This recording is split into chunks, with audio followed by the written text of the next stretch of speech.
तेज बर्फबारी के बीच एक लड़का अपनी इंजर्ड बहन के साथ बर्फ में स्ट्रगल कर रहा है। उसे बचाने के लिए वह प्रॉमिस करता है कि वह उसे किसी भी कीमत पर जीवित रखेगा। यह कहानी है तंजीरो कामाडो की, जो ताइशो टाइम पीरियड में एक सिंपल लाइफ जी रहा है। तंजीरो कामाडो अपने परिवार के साथ पहाड़ों में एक सिंपल बट हैप्पी लाइफ जीता है। एक दिन जब वह अपनी पीठ पर कोयले की टोकरी लादता है, उसकी माँ उसे बुलाती है और उसकी चेहरे की कालिक पोंछती है। वह उसकी सुरक्षा को लेकर चिंतित है, खासकर भारी बर्फबारी के कारण।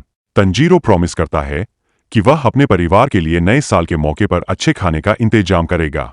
उसके छोटे भाई बहन शिगेरू और हनाको उसके साथ जाने की जिद करते हैं। तंजीरो जाते समय अपने छोटे भाई ताकेओ को लकड़ी काटने का काम देता है।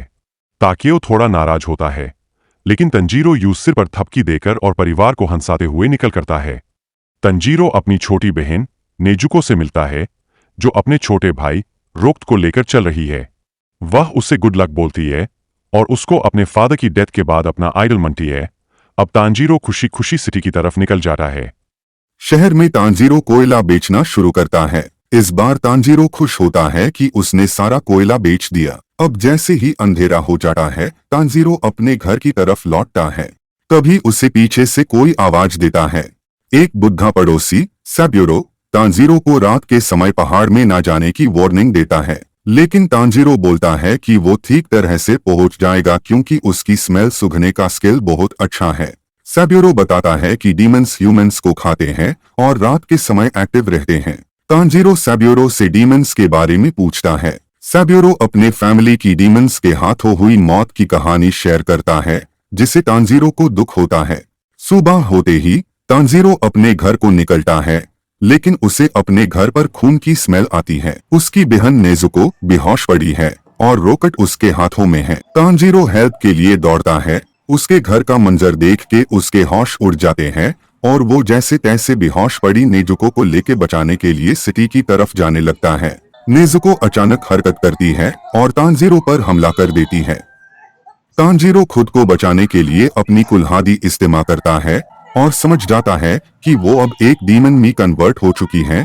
वो याद करता है कि घर में एक और स्मेल भी थी। तभी एक स्वॉर्ड्समैन आता है, जिसकी कटाना पर किल द डीमंस लिखा हुआ है। वो तांजीरो से पूछता है कि वो इस डीमन को प्रोटेक्ट क्यों कर रहा है और नेजुको की गर्दन काटने की धमकी देता है। तांजीरो डीमन हंटर से नेजुको को ना मारने की रिक्वेस्ट करता है और बताता है कि घर में एक और स्मेल थी। डीमन हंटर समझता है कि डीमन के खून से नेजुको डीमन बन गई है।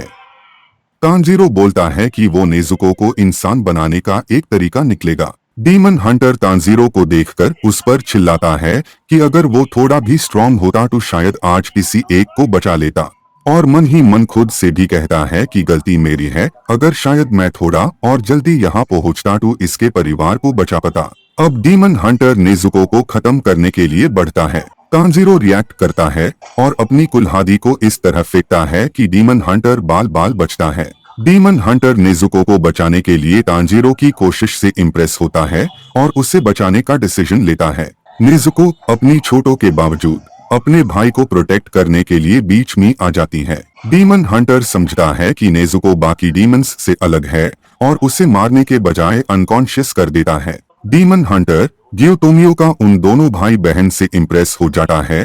तांजीरो को बताता है कि उसको माउंट सागिरी के बेस में एक बूढ़े सकुंजी उरोकोडकी से मिलना है। गियो वार्निंग देता है कि नेजुको को धूप से दूर रखना। अपने परिवार को दफनाने के बाद तांजीरो नेजुको का हाथ थामे माउंट सागिरी की ओर निकल पड़ता है, अपने परिवार की याद में और अपनी बहन को इंसान बनाने की खोज में। ये तांजीरो कामाडो की जर्नी की शुरुआत है। उसकी डीमंस से लड़ाई और फैमिली की ट्रेजेडी के पीछे की सच्चाई जानने के लिए जुड़े रहे।